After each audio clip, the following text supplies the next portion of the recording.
As wars continue to rage in the Middle East and in Europe, the situation on the grounds in both places continues to deteriorate, at least from the perspective of the West and the United States in particular. We're going to take a look here on this Saturday afternoon, kind of where things are as we wrap up toward the week and what we can expect in the coming week. And there's been pretty significant developments in each one of these wars toward the end of the week. And I want to kind of give you a wrap up and bring you up to date on where things are. First of all, we're going to start off in the Middle East, in the Israel-Hamas war.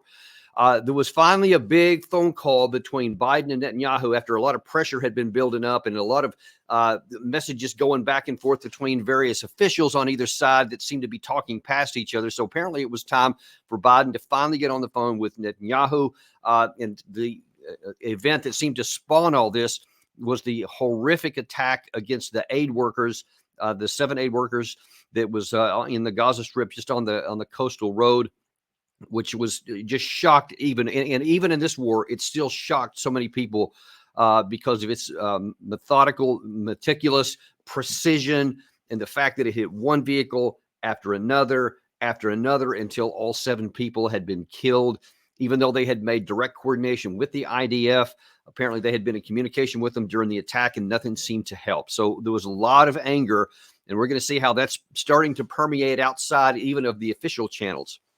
But first of all, let's start off with the official channels. Following that meeting, Secretary Blinken came on to kind of give a readout to American audiences of exactly how he saw that conversation going. He made clear the need for Israel to announce a series of specific, concrete, and measurable steps to address civilian harm, humanitarian suffering, and the safety of aid workers. He made clear that U.S. policy with respect to Gaza will be determined by our assessment of Israel's immediate action on these steps. He underscored as well that an immediate ceasefire is essential to stabilize and improve the humanitarian situation and protect innocent civilians, and he urged Prime Minister Netanyahu to empower his negotiators to conclude a deal without delay to bring the hostages home.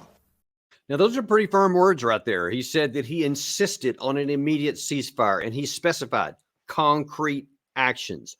As you know, all throughout this war, one of my biggest complaints has been that we have a bunch of tough talk, but then it's never followed by actions. Then it's followed instead by Netanyahu or some of his senior cabinet members repudiating what the United States had said, repudiating what President Biden had said, and there's never any consequences for it. And in fact, we continue to give them ammunition and weapons and everything else that they've ever asked for. So tough talk, no action. So now one wonders, in light of this, is there going to be a change? Is the U.S. finally going to use its substantial leverage of being able to withhold ammunition and weapons that Israel desperately needs to continue on this operation without pause? Or is it going to be like last time? Now, it's going to take some time one way or the other to figure this out. But if there's not a ceasefire pretty quick, because the term he used was immediate, or if there's not any change in operation, and if there is continuing to give weapons and ammunition without change, then we may have our answer. But we were given a bit of a clue, kind of an odd juxtaposition, when you had these pretty strong words that the Secretary of State said that the president conveyed to Netanyahu when Biden himself was asked at the helicopter tarmac. Did you threaten to stop military aid to Israel? I asked them to do what they're doing.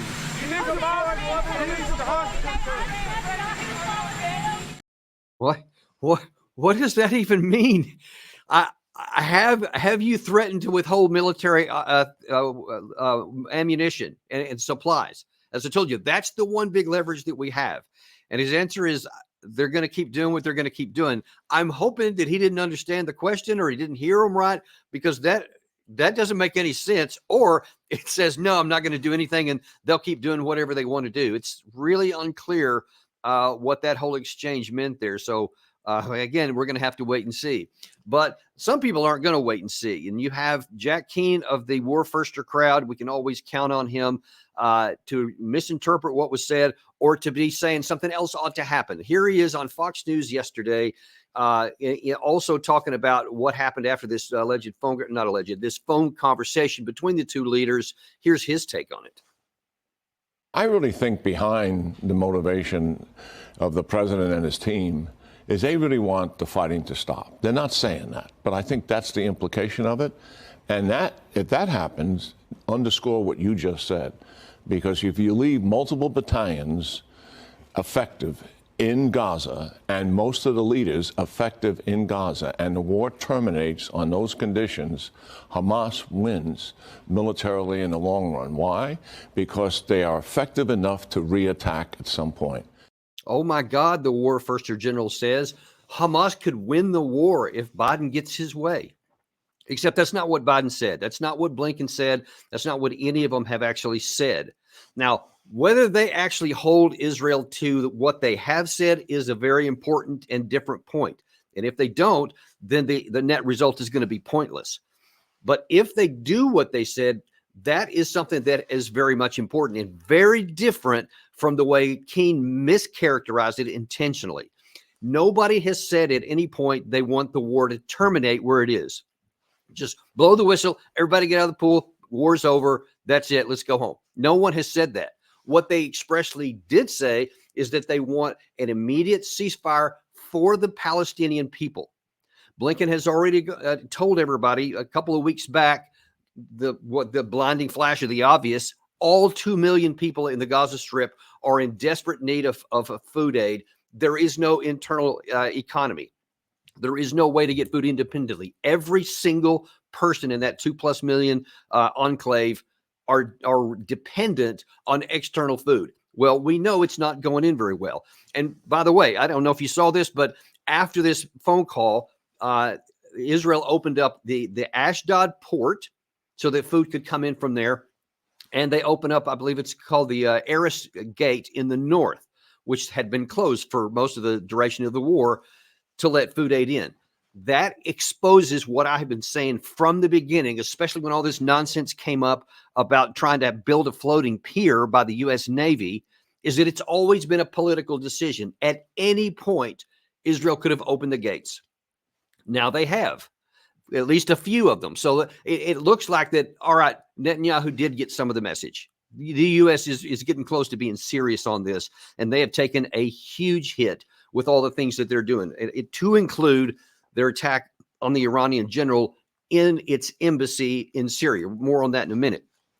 But this gets to show you there are those who don't want this war to end in the United States. There are those who don't want any constraints on Israel. They don't want any constraints on Netanyahu. They literally want him to be able to do anything he wants on there and then call it self-defense. You saw there was not a word anywhere in Jack Keane's comments there about the people of Palestine. No cares given. He has no interest or concern about the extraordinary, devastating human toll. One has to wonder if his family members were in that enclave, if his family members were starving to death, would he be so callous as to say, oh, we can't let them win? We'll look at that point too. If he had his way, if Keane had his way, and Netanyahu could literally do anything he wanted with no constraints and continue to get all of the ammunition and weapons from the U.S., could they win?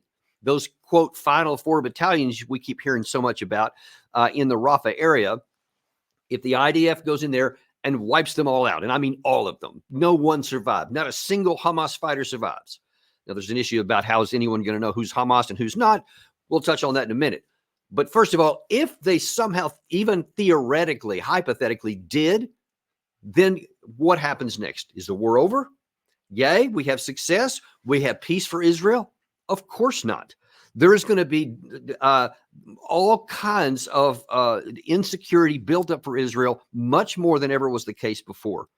I mean, before October 7th, when there was this tension that exploded up into that terrorist attack on October 7th. The pressures that existed prior to that are nothing compared to what's already being built right now and sown in the blood of these tens of thousands of people who have died. And look, there's somewhere around 300,000 military-age males in the Rafah area right now.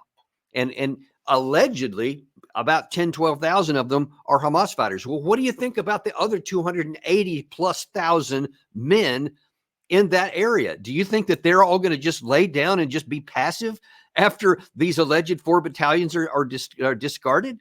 Of course not. It doesn't. You can change the title any day. No one cares. It's the resistance against this occupation and this, extreme callous behavior toward the population. Any population on the planet would react the same way. I assure you, ours would. If we were put in a situation like this and we were being bombarded, every American would stand up and do the same thing. Of course they would. It's a human issue. It's not an Arab issue. It's not a Muslim issue, a Christian issue, anything Jewish issue. It's a human issue. And to expect this human population to react different than every other human population and culture on the globe is self-disillusional, self-defeating. So Jack Keane is wrong that we don't need an immediate ceasefire for the people. And he's wrong on the other direction. Even if he got his way, all he's doing is deepening the insecurity that's being built up for Israel. That's one of the biggest reasons why I keep harping on this kind of stuff, whether it's Netanyahu himself or the war enablers like Jack Keane. All they're doing is building insecurity for Israel. If you love Israel, if you love the Jews that live there, this is the last course of action you want them to take. But it looks like that's where they're going right now. But that's where they have been going. But it's not just President Biden. It's not just the Secretary of State. It's not even just a lot of the Democratic voters, which is probably a big part of what's pushing Biden to take these stands now. But now that it's starting to eke out even into the Democratic enablers. So MSNBC has long been seen as one of the bastions of Democratic support on the news cycle here in the United States. And when you have Morning Joe coming on and saying what I'm about to show you, this should get the attention of the White House. It can't be said enough. Benjamin Netanyahu saw Hamas as a political ally for years. Benjamin Netanyahu was responsible for the funding of that terrorist organization for years. Benjamin Netanyahu told Qatar to give tens of millions of more dollars to Hamas weeks before the attack, the worst attack on Jews since the Holocaust. So for those, and I've heard it read it for the past 16, 18 hours since this phone call, for those saying, oh, but what about Hamas? How could Joe Biden not talk about Hamas? Why doesn't Joe Biden see Hamas as the real enemy here? He does. But that's what separates Richard Haass, Joe Biden, from Benjamin Netanyahu. Joe Biden never saw Hamas as an ally. Benjamin Netanyahu did. Now, for those of you who may not be aware, and a lot in America aren't, Netanyahu has spent decades keeping the Palestinians separate so that there would be no two-state solution, so that the U.S. and the West would not put pressure on him to have a two-state solution by supporting both the Palestinian Authority in the West Bank and Hamas in the Gaza Strips, and from 2007 on, 2008 on. And so he has been, as I've said, this is open source information. This is not hearsay. This is not hypothetical. This is not leaked information. It's out there for anyone to see. He wanted to keep Hamas weak enough that they couldn't really couldn't take any action, but make sure they didn't fall, because it is in their charter for the destruction of Israel. And as long as that existed, he could always point to it and say, see, we can't make peace with these people, as though that somehow that they would just existed on their own and, they would come after them. If not, he kept them afloat. Just let that sink in for a second if you're not familiar with that. Benjamin Netanyahu, for a long time, I mean, multiple years, decades, was funding Hamas. A lot of it he got done through Qatar. A lot of it came through Qatar at his request. Again, open source information. So when you hear all these intelligence failures that led to the October 7th attack, that's Netanyahu's fault, because he sure didn't think that was going to happen. He didn't intend for that to happen. He wanted to keep them weak.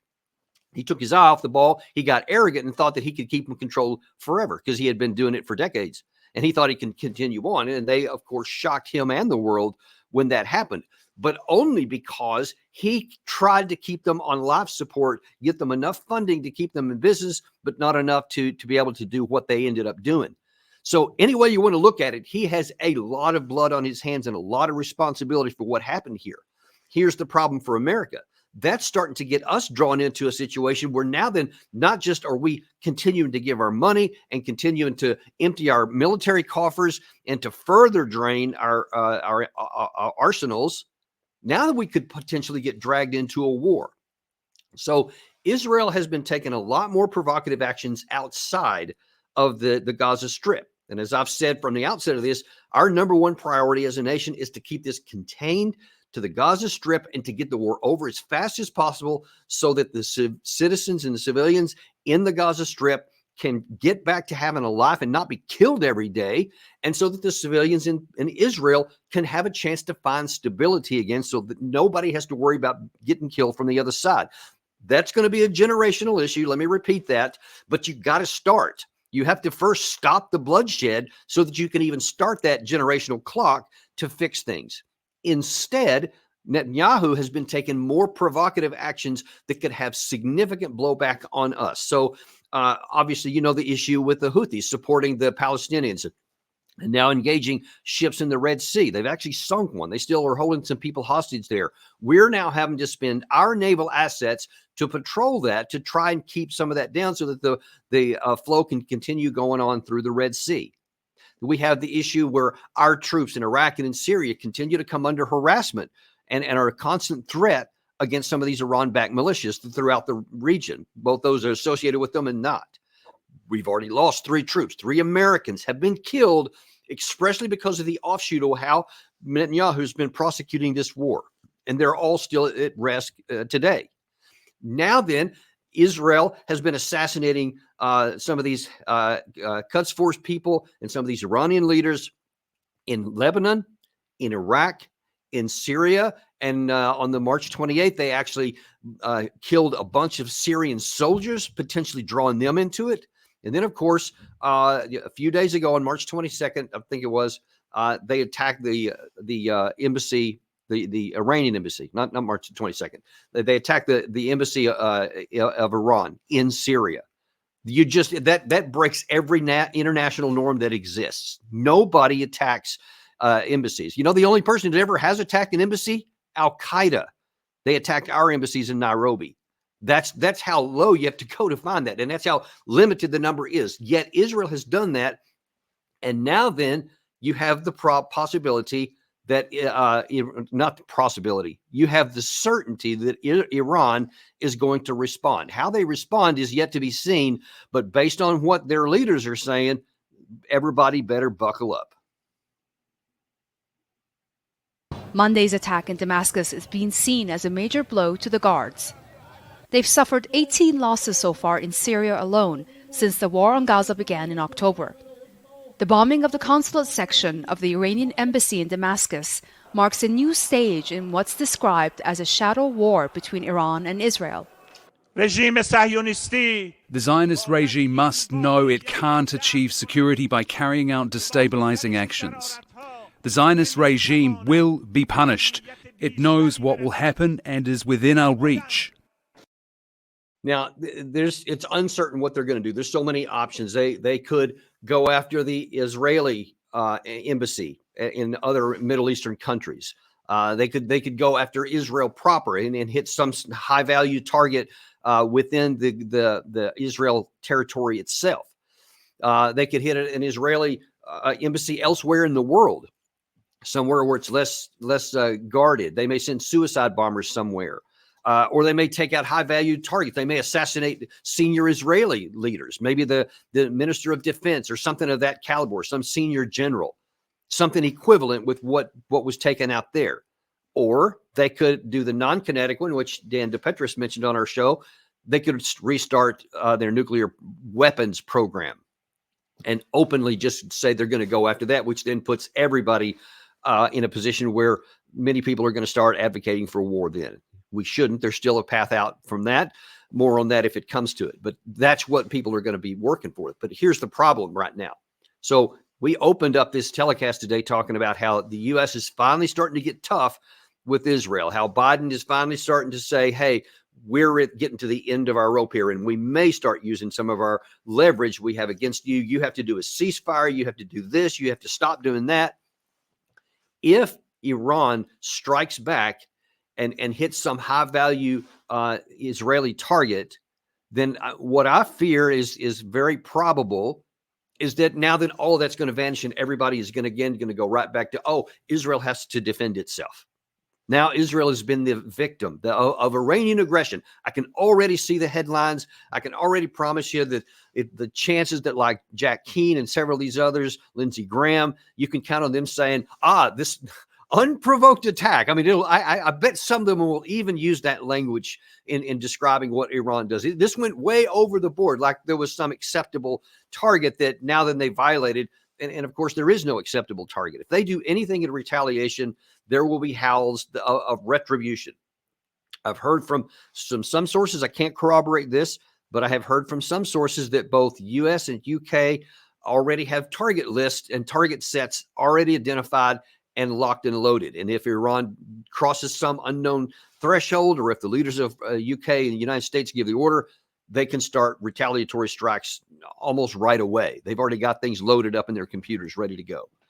That's what I worry about. Then you have the probability and the possibility that this escalates into a big war, and a regional war, a war that we may get drawn into. And folks, I am here to tell you, if you thought the Iraq war was bad, and after 2 decades, we're still there. If you thought the Afghanistan war was there, and after how many billions of dollars that were thrown away and how we lost in that, if you thought those were bad, it's nothing compared to how bad this one could be. Iran is not Iraq. They're not the Taliban. They have a powerful missile force, but very accurate. They have a very advanced drone capability now, made much more better now because of their cooperation with Russia and their evolution and development of those systems, which were already good anyway. So there is a lot that they can do to wreak a lot of havoc there. And I'm telling you, our army, we can't, other than lob a few missiles, which we can do for a short period of time, even at a high rate, we can't sustain it. We don't have enough in our own inventories, made much worse now because we've given a lot of that to both Israel and to Ukraine. And then what are we going to do? Are we going to send in ground forces? Or are we just going to allow Ukraine or Iran to do something and then after throwing a few missiles say, okay, we're not going to do anything further? You see where the problems come in here big time. We can't go in on the ground. We can't sustain anything in the air. We can't sustain a missile attack. So we should not get into any war here at all. And especially because the only reason we're at this precipice now is because of overreaction by Israel after 10/7, and this beyond any kind of international norms attacking another country's sovereign embassy. That's the only reason we're in this position now. I will say, if that does happen and we take this foolish counteraction like I fear we will, I will come back and say, look, on this day here, on the 6th of April, we were not at war and we didn't need to be at war. There are off-ramps. There are still off-ramps. Even if Israel or Iran does something, there will be off-ramps then too. If we fail to take those and instead we take the bait, I assure you it is going to be really bad for the United States, and you're going to be putting Americans in harm's way. And if things spiral, to a certain extent, then you can have a lot of American military men coming home in body bags. And there is no reason that the only time that should ever happen is when our national security is directly threatened or attacked by a sovereign power, and our forces go into our national defense, which is supposed to be the name of it.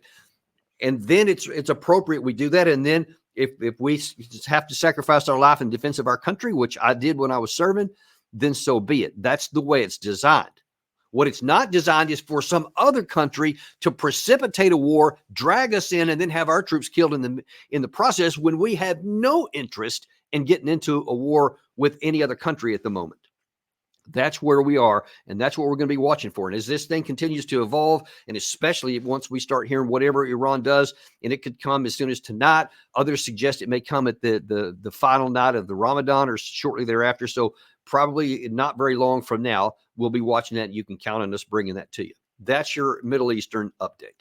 So let's shift real quick in the time we have left here to the Europe and to the Ukraine war. And there are developments in that as well that you need to be knowing about. Toward the end of this past week, there was a meeting of NATO forces. It was the 75th anniversary of the signing of the NATO treaty. There's going to be a lot of issues with that coming up later this year. There's a meeting in Washington later this summer in July, I believe it is, the 75th summit, which is there are going to be a lot of celebrations with that. But there was a meeting there of a lot of the foreign ministers that met, and Jens Stoltenberg went right before the thing started to kind of lay out what the objectives of this meeting were. We must ensure reliable and predictable security assistance to Ukraine for the long haul, so that we rely less on voluntary contributions and more on NATO commitments, less on short-term offers and more on multi-year pledges. Therefore, ministers will discuss how NATO could assume more responsibility for coordinating military equipment and training for Ukraine, anchoring this within a robust NATO framework. So, interesting choice of words he has there. He wants the supplies for Ukraine to be less on voluntary and presumably more on obligated. And he wants a multi-year deal. And what we know from other reporting is that multi-year deal is a 5-year plan at $100 billion or 100 billion euros, I think is the denomination that they're using there. So they're wanting to say, okay, let's just perpetuate this war indefinitely. And look, there's a lot of problems I have with that. But look, that comes on the ashes of 2 years of war. It comes on the ashes of the grand offensives that they had in the Ukraine did that was supported by NATO with such fanfare in 2023, and to complete in disaster, complete and utter failure is what that has. So you're going to build on the rubble of that, on top of the fact that Russia has regained its footing, has regained its industrial capacity, has volunteers 30 to 40,000 per month. It's crazy that they're continuing to have that kind of success. And then on the battlefield, in 5 different spots on the Eastern Front, they're making steady progress. They're inflicting extraordinary numbers of casualties on the Ukrainian troops, and by all accounts, they're getting ready to launch a new offensive somewhere in the May-June timeframe, somewhere in the north, Sumy, Kharkiv area, Kupiansk, somewhere around there. Or it could even be in one of these 5 areas here. We don't know. It's a big mystery where Russia has some of their troops. They could go in any direction. Right now, no one knows. But on top of that, instead of saying, dang, everything we tried failed, and everything you want to count on how combat power is made is irrevocably in Russia's favor, and over time it's going to keep getting stronger. Instead of saying, since that's ground truth, it's time for us to put an end to this. We're going to help Ukraine maintain the line of contact, and we'll give them every diplomatic support that we can to try and find the best negotiated settlement that gives them the best deal and the most freedom going forward, so that they can end the war and start rebuilding their country, and stop shoveling their young people, young men especially, into these meat grinders, which have no value to their country, because they're going to need those people to rebuild. That's what we should do. And instead, what are we doing? More of the same. Instead, we're just going to be blind and say, well, that didn't happen. All those failures didn't happen. All of the stuff that Russia's doing, the improvements, they're not real. That's not really happening. Like, they can just get their calendars out and start planning out, all right, let's go 2025, then we'll do this in 2026, and then by 2028, like it's some business meeting or something, that you can do the 5-year plan. It's just detached from reality. It's crazy, some of the things that they're doing here. But that's the reason why Stoltenberg can say that, is because other senior leaders in Europe say that. And I believe it was a couple of days ago, you had the foreign minister, the former prime minister of Britain, Cameron, say this. What we face today is as simple as then. We have a tyrant in Europe who's trying to redraw borders by force, and there are 2 choices. You can appease that approach, or you can confront that approach. It is undoubtedly the right thing to confront it, and that is what we're doing by giving Ukraine such strong support. So it's ironic that he's saying that he doesn't want to appease Russia, and that he wants to keep going, like Stoltenberg said. They probably had conferred on that. But it's a little bit ironic that he's talking about the reason why he was saying the context there before he spoke was that just like World War II started, that's where we are here, and appeasement led to that. So it's almost like Prime Minister Chamberlain, the famously waving that paper around that we have peace in our time right before Hitler, took the appeasement and started marching across Poland. He's trying to almost making up into doing the exact opposite. In this case, ending the war is exactly what you need to do. It's not appeasement. That's the wrong term to use. It's not even accurate in any context. What is accurate is recognition of ground truth reality and making logical, rational, sober policies that have a good probability of succeeding and prevailing for security for your side. That's what is wise. That's what wise action would be. The foolish action is going to be to ignore all that and the trying to make good somehow. You have another British leader, another former prime minister trying to not appease and doing the exact opposite. He's compounding Britain's problems. Not going to work out very well. And in fact, he's not stopping there. In Politico reported, I think on Friday, that he's so upset that the U.S. hasn't given that $60 billion that he's telling all of his colleagues in Europe to put pressure on the U.S. Speaker of the House. That's just, you talk about interfering in the inner politics of another country. I've not seen a sitting member of another government tell his colleagues to put pressure on an American official in our parliament that's to say, hey, stop doing whatever you're doing for your country. Stop having the issues debated between your parties and in the two chambers of your Congress. Do what we tell you. I don't think that's going to go over well. So if he thinks that that's going to put pressure on Johnson to actually move, I think he's going to be surprised to find that it's probably the opposite, because he's not going to do that. And nor should he. But unfortunately, he's not alone in that. So it's not just the Europeans. It's also the White House is trying to put pressure on Johnson. And KJP, the spokesman for the White House, has said this about that issue about Johnson. But she says something else here I want to point out. We've been pretty consistent about this when it comes to the National Security Supplemental, that it includes all important Ukrainian aid. We believe that there continues to be bipartisan support in Congress. The Speaker needs to put that on the floor. He needs to make sure that he gives House members an opportunity to vote for that. We believe it would get overwhelming support. And we have to remember, there are lives at stake. They're alive at stake here in Ukraine. The brave people of Ukraine need the assistance from the U.S. to continue to fight for their democracy. That's what we've been able to do for more than 2 years. We got to continue that. And because of congressional inaction, we have sadly seen Ukrainians losing ground in the battlefield. So because of congressional inaction, we've seen the Ukraine side lose ground. So KJP, and ergo the White House, is directly putting the blame at the feet of the Speaker of the House of Representatives, that it's your fault that Ukraine's losing the war. No, it was not Johnson's fault that they failed in their summer offensive because they had a bad plan and it was executed poorly on top of that it never had a chance, and that everyone ignored all the realities at that time. And now then the battlefield was soaked with the blood of Ukrainian men because of that failure. It's so ironic, if not perverse, that she makes that breathless comment that people's lives are at stake. We have to remember that. Indeed, they are at stake. And look, I am a big advocate for Ukraine. I know many people don't think that's the case. They actually think it's the opposite. No, I'm for Ukraine keeping every meter of territory they've got today.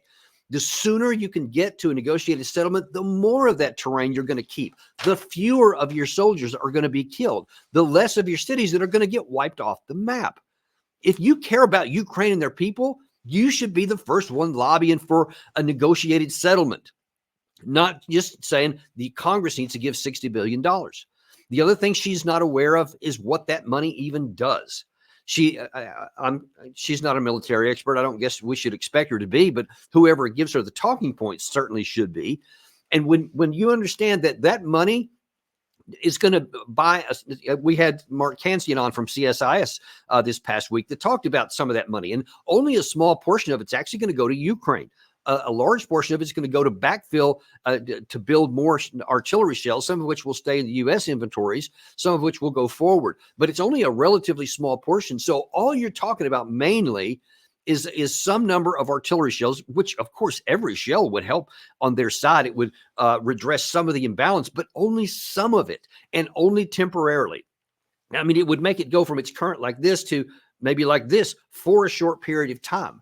And of course, it's going to take, as Mark pointed out, that contracts that are signed now, you're talking a year or two before they actually get turned into anything. Now, of course, these guys here, these Lockheed Martin types, General Dynamics, you know, they don't care about that. All they care about is the fact that when the contracts are signed, they get paid. They get money up front. So they do succeed here, but the people on the ground in Ukraine don't. So even if this money gets passed, it's not going to result in anything on the ground, any kind of tactical change, because that's not how combat works. One other thing she didn't say anything about here, which I want to make sure everybody is aware of. You heard Stoltenberg at the top of this section here talking about how they want to go on a multi-year program. It's a 5-year program. So it's $100 billion in Europe. What portion of that is for the United States? So that, because that's only about $20 billion a year they're talking about, which is enough to keep the state running, basically. So they need that just to keep the government workers paid, the trains running, you know, all that, because they basically don't have any national income. Their economy has just been gutted. So they need just operating capital on top of what they need, you know, for war material and efforts. KJP here is talking about $60 billion. What is that going to be good for? Probably the rest of this fiscal year, maybe all the way to the end of the year. But they're already talking about building for 2025. Well, what do you think is going to happen in 2025? How's that going to be funded? Where's that money coming from? Your pocket. Because you can count on, for a fact, some number of months from now, if Johnson does give into this pressure and they do pass this, let's just say they get the full $60 billion they've been asking for, how long do you think it's going to be before the next round comes? And it won't be 60, it'll probably be around 100 billion, because then if they have any prayer of going on an offensive, if they even think they want to do that, they're going to be thousands of more armored vehicles, tanks, artillery pieces, air defense systems, armored personnel carriers, and the like, on top of all the ammunition and the other kit that is necessary to conduct and sustain war these days. Where's that going to come from? You can't make that real fast. That stuff takes years to produce. So that means they're going to have to take it out of existing inventory, further weaken our capacity, further lower our inventories, or us or our allies. But that's coming from somewhere. And even if you take existing stuff, it's got to be paid for, which means more money has to be allocated. You see where this is going. And if you don't, let me paint a very vivid picture. Just like Afghanistan, it wasn't one passage. It's year after year after year. If the Ukraine army doesn't buckle, and I think that there's a greater chance than many people are aware of that they could buckle before the end of the year, which could make all this mute. But if they don't, if they somehow manage to hang on, and if they didn't collapse and it did go in multiple years, that means that they're going to keep coming to you year after year just to try either to maintain the line or to go back. Here's what's missing. And here's one of my biggest complaints about the White House and in fact, the whole U.S. government and all these war firsters like Keane and everybody else. There is no strategy. There is no objective. It's not like the U.S.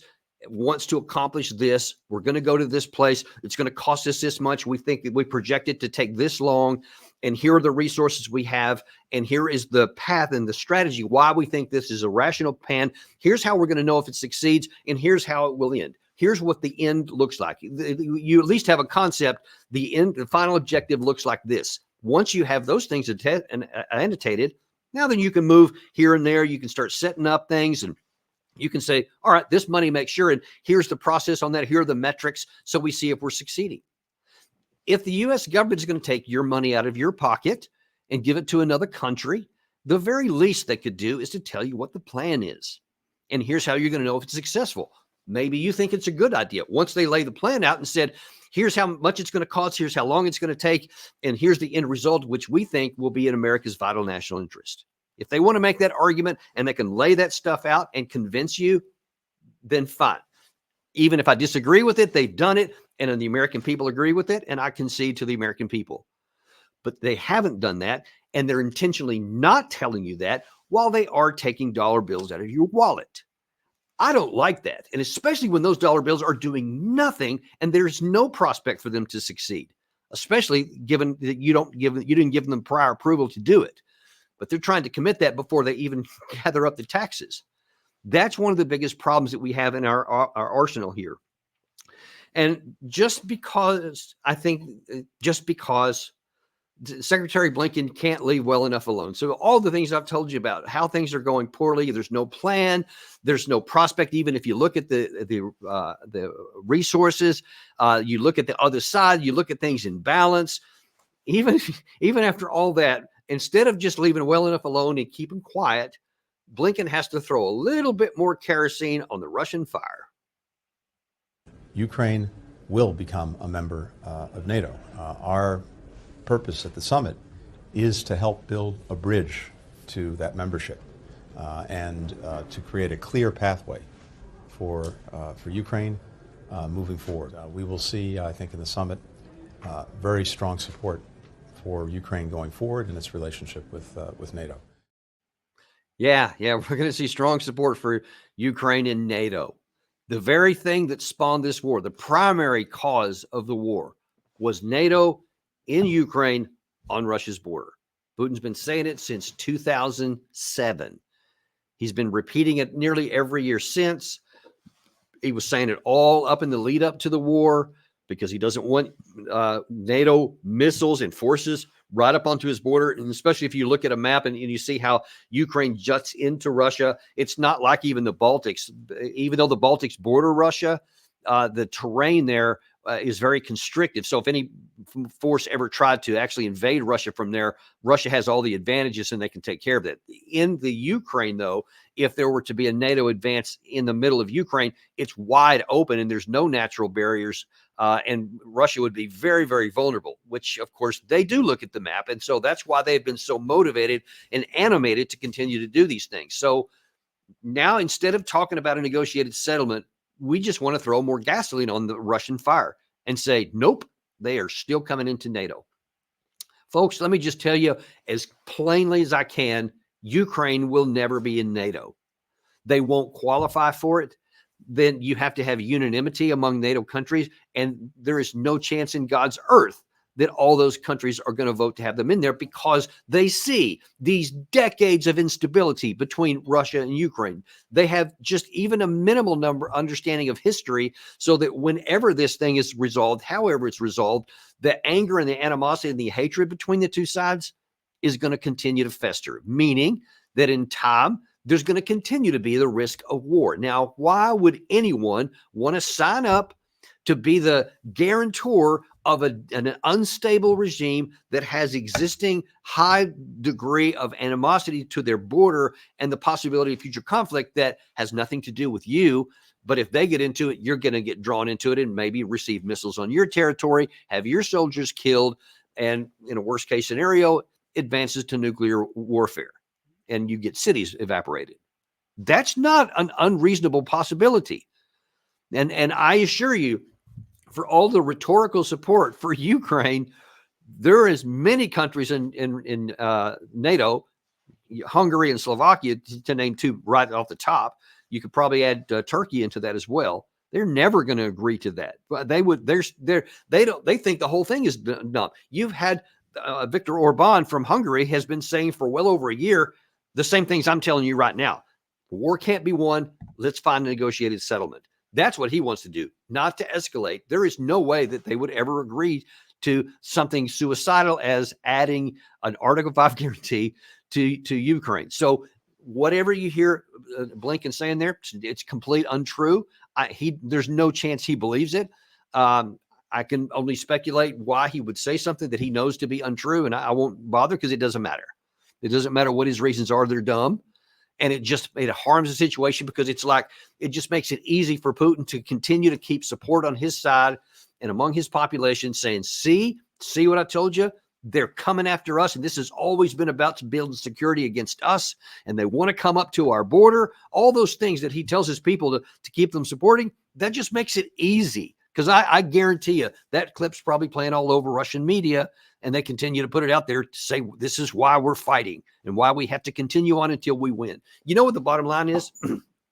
You know what the greater result for this, whatever Blinken may in his mind think about spin, whatever, is it's more likely to create the conditions that Russia will not just come with a negotiated settlement that's not in terms that Kiev would like, but in a military victory, even if it takes them another year to do it. I think that there's an increasing chance that the Ukraine army somewhere along this line is going to buckle before the summer's over. Don't have a crystal ball, but just looking at what I do, what I can see, and what I know about how combat operations work, and the study I've done from wars over centuries and how humans react under those kind of conditions, everything tells me that things are continuing to deteriorate for the Ukraine side. So even if it takes the years, though, they don't buckle now, Russia is steadfast. They are going to keep going on, even if it's just methodical, meter by meter and village by village, and until eventually they capture all the way up to the Dnieper River. And then they offer Kiev terms of surrender. That's the more likely outcome, not that Ukraine gets in NATO, but that more of Ukraine goes to Moscow. Let that sink in for a second. Our actions are more likely to result in the loss of more Ukrainian territory for Putin than the other way around.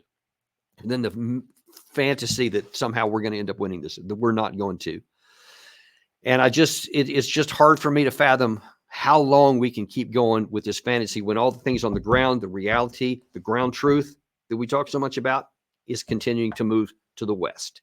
I guess we're going to have to wait and see. You can count on Daniel Davis Deep Dive to keep bringing you the truth and the reality, no matter what some of our politicians say, no matter how they spin things on television.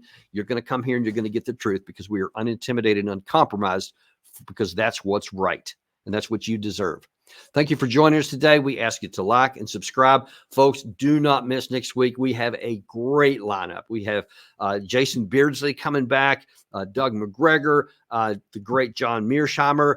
I mean, we've got some great folks, and some others are coming back too.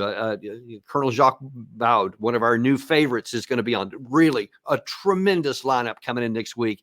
Just keep on watching this channel for when the start times come, and we will see you next week on Daniel Davis Deep Dive.